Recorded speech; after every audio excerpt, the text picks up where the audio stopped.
না হয় গোটেই অসমবাসী আজি মৰ্মাহত যে অসমীয়া জনতাৰ অসমৰ প্ৰতিজন জনগণৰ হিয়াৰ আমঠু জুবিন গাৰ্গ ডাঙৰীয়া আমাৰ মাজত আৰু নাই।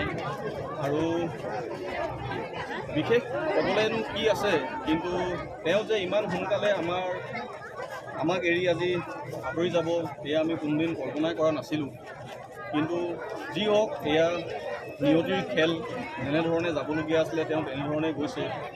মই অসমবাসীক এটা বস্তুৱে মই অনুৰোধ জনাম, জুবিন গাৰ্গে আমাক যিমান দিছে, এই জাতিটোক যিমান দিছে, কিন্তু তাৰ তেওঁ ক্ষুদ্ৰ মানুহ তেওঁ লৈ যোৱা নাই।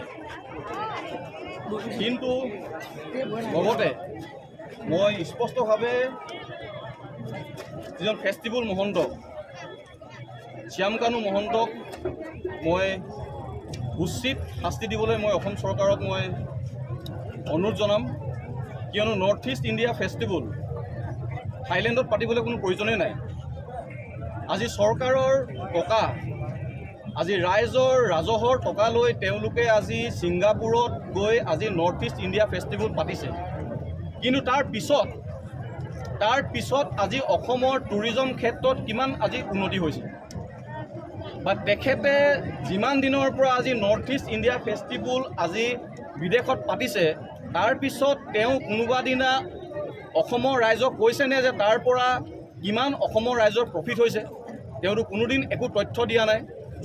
আৰু সকলোতকৈ ডাঙৰ কথা, অসমৰ জ্যেষ্ঠ কেইবাজনো সাংবাদিকে ইতিমধ্যে সামাজিক মাধ্যমত তেওঁলোকে লিখিছে যে জুবিন গাৰ্গৰ মৃত্যুৰ 8 ঘণ্টা 9 ঘণ্টাৰ পিছলৈকেও কিন্তু যিজন ফেষ্টিভেল মহন্তই আৰু যিজন তেখেতৰ জুবিন গাৰ্গৰ যিজন মেনেজাৰ, কি নাম আছে তাৰ নামটো, সিদ্ধাৰ্থ শৰ্মাই লুকুৱাই ৰাখিছিলে। আৰু নৰ্থ ইষ্ট ফেষ্টিভেলত যিসকল মানুহে চাবলৈ গৈছিলে তেওঁলোকৰ পৰাও কিন্তু জুবিন গাৰ্গৰ মৃত্যুৰ কিন্তু খবৰ তেওঁলোকে লুকুৱাই থৈছিলে। গতিকে মই পোনে পোনে মুখ্যমন্ত্ৰীক মই এটা বস্তু মই অনুৰোধ জনাম যে অসমৰ ভূমিত আহি পোৱাৰ লগে লগেই শ্যামকানু মহন্ত আৰু সিদ্ধাৰ্থ শৰ্মাৰ ওপৰত এটা তদন্ত ঘোষণা হওক। যিহেতু যোৱাকালি মুখ্যমন্ত্ৰীয়ে কৈছে যে CID ঘোষণা কৰিব, CID তদন্তৰ দায়িত্ব দিয়া হৈছে। কিন্তু আমি বিচাৰিছোঁ, বীৰ লাচিত ৰায়ৰ পৰা বিচাৰিছোঁ যে তেখেতসকলৰ ওপৰত CBI তদন্ত হওক। আৰু তেখেতসকলে যিটো বেপেৰুৱা যিটো স্বভাৱ, আজি শ্যামকানু মহন্তই ব্যৱসায়ৰ কাৰণে আজি অসমৰ হিয়াৰ আমঠুজনক নি পিনি তাত আজি মাৰি পেলালে। গতিকে স্পষ্ট কথা, শ্যামকানু মহন্তই উচিত শাস্তি পাব লাগিব আৰু সিদ্ধাৰ্থ শৰ্মাই উচিত শাস্তি পাব লাগিব।